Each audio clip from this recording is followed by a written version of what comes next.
આપના નેતાઓ ગાંધીનગર પહોંચ્યા। ખેડૂતો સહિત 11 મુદ્દા લઈને પ્રદેશ અધ્યક્ષ ઈશુદાન ગઢવી અને ધારાસભ્ય ગોપાલ ઇટાલિયા સહિતના આગેવાનો સીએમને મળ્યા અને રજૂઆત કરી, તો યુવરાજસિંહને વિધાનસભા પરિસરમાં જવા ન દેવાતા વિવાદ સર્જાયો। નમસ્કાર, હું છું મમલ। અમારા વિશેષ કાર્યક્રમમાં તમારું સ્વાગત છે।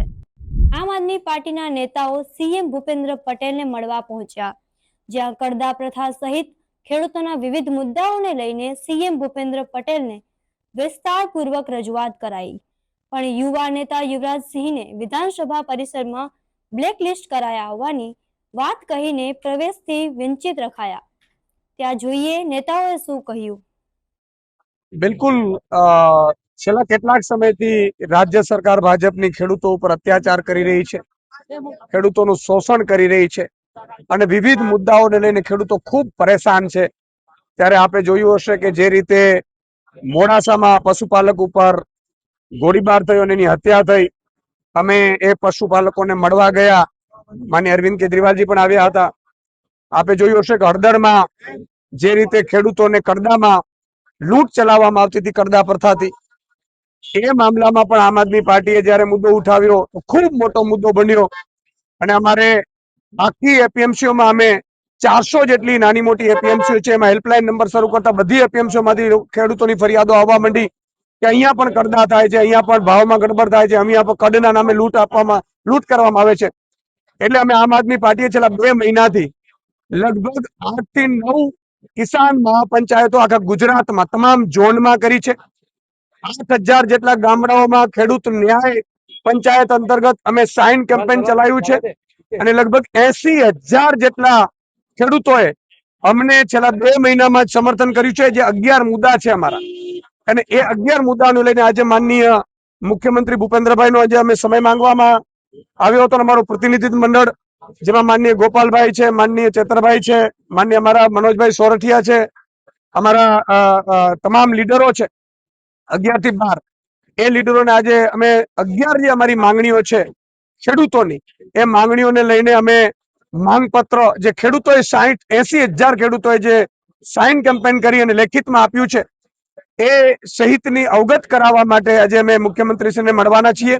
મુખ્યમંત્રીશ્રી આજે અમને સમય આપ્યો છે અને મુખ્ય માંગો અમારી એ છે કરદા પ્રથા બંધ કરવામાં આવે તમામ એપીએમસીઓમાં। તમામ એપીએમસીઓમાં જે ભાવફેર જે કરવામાં આવે છે, કડના નામે લૂંટ ચલાવવામાં આવે છે, એને બીજી જગ્યાએ લઈ જવાની કહેવામાં આવે છે કે તમે માલ અહીંયા પહોંચાડો। એ બધી જે વિવિધ પ્રકારની લૂંટો છે એ લૂંટો બંધ કરવામાં આવે। એપીએમસીમાં જણસ જે તમામ જે ટેકાના ભાવે ખરીદી કરાય છે એ તમામ એપીએમસીમાં જણસની ટેકાના ભાવે ખરીદી થાય।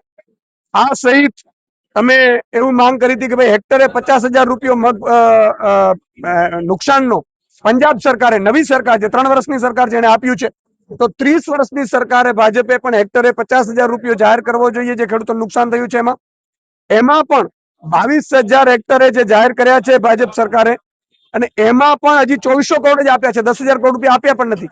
તો એ પણ અમારી માંગણી છે। સાથે સાથે પંજાબમાં 3 વર્ષની સરકાર છે તો ખેડૂતોને દિવસે વીજળી મળવા માંડી છે, 12 કલાક વીજળી મળે છે। તો અહીંયા પણ અમારે માંગ છે અમારી કે ખેડૂતોને, કારણ કે ઉપજના જે પડતર કિંમત છે ખેડૂતોને બહુ જ નુકસાનકારક લાગે છે, બહુ જ ભાવ અધર ચડી જાય છે અને એના કારણે ખેડૂતો બજારમાં બીજા રાજ્યોના બીજા દેશોના ખેડૂતોની સરખામણીમાં ટકી નથી શકતા। એટલે મફત વીજળી 12 કલાક આપવામાં આવે જેથી કરીને ખેડૂતોને જે પડતર કિંમત છે એ ઓછી રહે અને જેથી કરીને પોતે ટકી શકે। આ માત્ર ખેડૂતોની માંગણીઓ નથી, આ જીવતા રહેવા માટેની માંગણીઓ છે, વધારે કોઈ માંગણી એવી નથી કે જે પૂરી ન થઈ શકે। સાથે સાથે ખેડૂતોને પૂરતી માત્રામાં ખાતર નથી મળતો, જ્યારે પણ ખાતરની સિઝન આવે એટલે ખાતરો છે એ વિવિધ કંપનીઓમાં વયા જાય છે, સગે વગે થઈ જાય છે, અથવા તો મળતિયાને ખાતર મળે છે। તો પૂરતા પ્રમાણમાં સમયસર ખાતર મળે અને એ જ રીતે સમયસર કોઈ જ્યારે પણ નુકસાન થાય પાકમાં ત્યારે 1 જ મહિનામાં એના વળતરની ચૂકવણી કરી દેવામાં આવે છે। અહીંયા તો પછી એપ્લિકેશનો માંગવામાં આવે, પછી એપ્લિકેશનો રદ કરવામાં આવે ને પછી 2 મહિના એમાં કાઢી નાખે ને, એટલે ખેડૂતોને કોઈ જે લાભ મળવો જોઈએ તો મળતો નથી। સાથે સાથે શેરડીના જે ઉત્પાદકો છે એ ખેડૂતોને શુગર મિલો પાસેથી જે બાકી ચૂકવણી છે એ પણ ભરપાઈ કરી દેવામાં આવે છે ને જે શુગર મિલો બંધ છે એ શરૂ કરવામાં આવે। અને સીસીઆઈ ની જે ખરીદી દર વર્ષે થાય છે 1 ઓક્ટોબર થી એ ખરીદી થાય, સામાન્ય રીતે ડિસેમ્બરમાં ખરીદી થાય. જ્યારે ખેડૂત છે એ કપાસ વેચી દે છે, પહેલી વીણણી જે છે વેચાઈ જાય છે, અને જે ખેડૂતના કપાસ છે એ કોઈ લઈ લે છે લાભાર્થીઓ, એ પછી ટેકાના ભાવે ખરીદાય, પોતાનો માલ વેચી દે છે. એટલે ખેડૂતને લાભ ટેકાનો મળતો નથી. એટલે ટેકાના ભાવે જે કપાસની સંપૂર્ણ ખરીદી થાય ને એ 1 ઓક્ટોબર થી થાય દર વર્ષે, એ માંગણી છે. સાથે સાથે હાઈ ટેન્શન લાઈન આખા ગુજરાતમાં બેફામપણે કંપનીઓ કલેક્ટરના માધ્યમથી એ નાખી દે છે, ને જેથી કરીને એને નથી તો પૂરતું વળતર મળતું, અને તમામ પોલીસ કાફલો અત્યાચાર કરે છે. આ સહિતના 11 મુદ્દાઓને લઈને આજે અમે મુખ્યમંત્રીશ્રીને રજૂઆત કરવાના છીએ, અને અમને પૂરો વિશ્વાસ છે કે મુખ્યમંત્રીશ્રી આને પોઝિટિવ લેશે, અને જો આગામી સમયમાં નહીં લે તો આમ આદમી પાર્ટી જન આંદોલન છેડશે. ગુજરાતમાં છેલ્લા ઘણા સમયથી ખેડૂતો અલગ અલગ અનેક મુદ્દાઓમાં પરેશાન છે, દુખી છે. ત્યારે આમ આદમી પાર્ટીએ ગુજરાતના ખેડૂતોની સમસ્યા જાણવા માટે ગુજરાતના અલગ અલગ જિલ્લાઓમાં, અલગ અલગ વિસ્તારોમાં ખેડૂત મહાપંચાયતનું આયોજન કર્યું.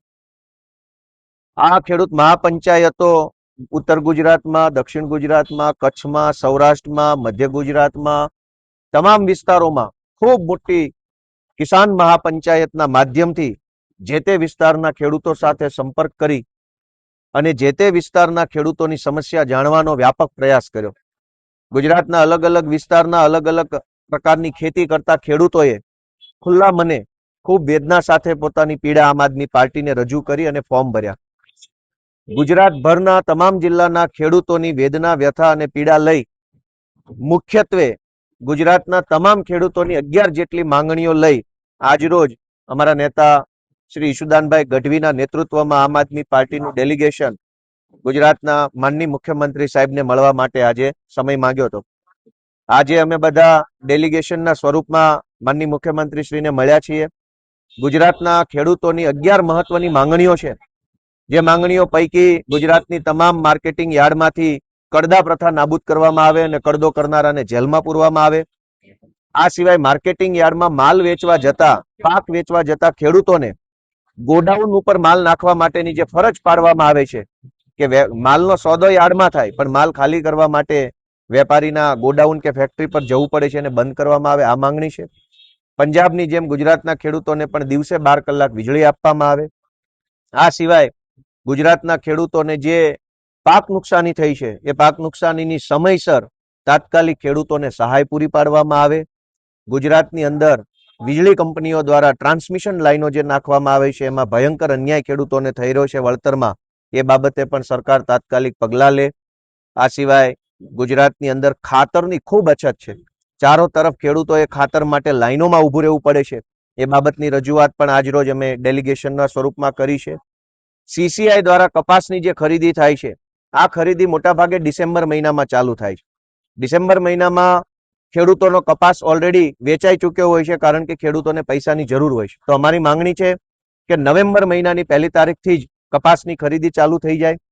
દક્ષિણ ગુજરાતમાં શેરડી પકવતા ખેડૂતોને શુગર મિલ દ્વારા ઘણા બધા પૈસા ચૂકવવાના બાકી છે અને ઘણી શુગર મિલો બંધ થઈ ગઈ છે. ત્યારે બંધ થયેલી શુગર મિલો ચાલુ થાય. શુગર મિલના ખેડૂતોને, શેરડી પકવતા ખેડૂતોને જે વળતર ચૂકવવાનું બાકી છે વળતર ચૂકવવામાં આવે. આવા 11 જેટલા મુદ્દા ઉપર આજે ગુજરાતના મુખ્યમંત્રી સાહેબને રજૂઆત કરી છે. ખેડૂતો વતી આ રજૂઆતની અંદર અમારા નેતા માનનીય ચૈતરભાઈ વસાવા, માનનીય રાજુભાઈ સોલંકી અને માનનીય મનોજભાઈ સોરઠિયા સહિત અમારી આખી પ્રદેશની ટીમ જોડાઈ છે. અને આજે ગુજરાતભરના ખેડૂતો આમ આદમી પાર્ટી તરફ એક આશાભરી નજરે જોઈ રહ્યા છે. જે રીતે પંજાબની આમ આદમી પાર્ટીની સરકાર ખેડૂતોને, ભાગવું રાખનાર ભાગિયાઓને અને ખેત મજૂરોને પણ વળતર ચૂકવે છે, એવી જ રીતે ગુજરાતની સરકાર પણ ખેડૂતોને, ભાગવું રાખનાર ભાગિયાઓને અને ખેત મજૂરોને વળતર ચૂકવે એ પ્રકારની રજૂઆત પણ આજે અમે ઈશુદાનભાઈના નેતૃત્વમાં કરી છે. હું આશા રાખું છું કે આ જે માંગણી અમે મૂકી છે એ કોઈ રાજકીય માંગણી નથી. આ આમ આદમી પાર્ટીની માંગણી નથી. આ માંગણી ગુજરાતના ખેડૂતોની માંગણી છે. આ માંગણી ખેતી અને ખેડૂતને જીવતા રાખવા માટેની, સજીવન રાખવાની માંગણી છે. જો ખેતી જ નહીં વધે, ખેડૂત જ નહીં વધે તો આપણા બધાના પેટ ભરવાનો પ્રશ્ન ઉપસ્થિત થશે. આજે ખેતી ખૂબ ખર્ચાળ બની છે. ખેતીમાં ખર્ચા વધ્યા છે. ખેતીની અંદર અનિશ્ચિતતાઓ વધી છે. કુદરતી પ્રકોપ, ક્યારેક અતિવૃષ્ટિ, ક્યારેક અનાવૃષ્ટિ, ક્યારેક જંગલી પશુઓનો ત્રાસ, એક તો ખર્ચાળ ખેતી, ઉપરથી અનિશ્ચિતતાઓ, ઉપરથી ટેકાનો ભાવ ન મળે, ઉપરથી એપીએમસી માં કરદો કરવામાં આવે અને ઉપરથી ખેડૂતની જમીનમાં કોઈ પણ પ્રકારની મંજૂરી વગર ક્યારેક રોડ, ક્યારેક રેલવે, ક્યારેક વીજળીની લાઈનો નાખી અને ખેડૂતને ખેતી છોડવા માટે જે મજબૂર કરવામાં આવ્યો છે, એની સામે આમ આદમી પાર્ટી ગુજરાતના ખેડૂતોની પાર્ટી તરીકે ખેડૂત આગેવાનો તરફથી ખેડૂતો વતી આજે મુખ્યમંત્રી સાહેબને રજૂઆત કરી છે. મને આશા છે, એવી વિશ્વાસ રાખીએ કે વહેલી તકે આ 11 મુદ્દાઓ પૈકી મહત્વના તમામ મુદ્દાઓ ઉપર ગુજરાતની સરકાર નિર્ણય કરી અને ખેડૂતોને અને ખેતી માટે કંઈક સારું કરશે.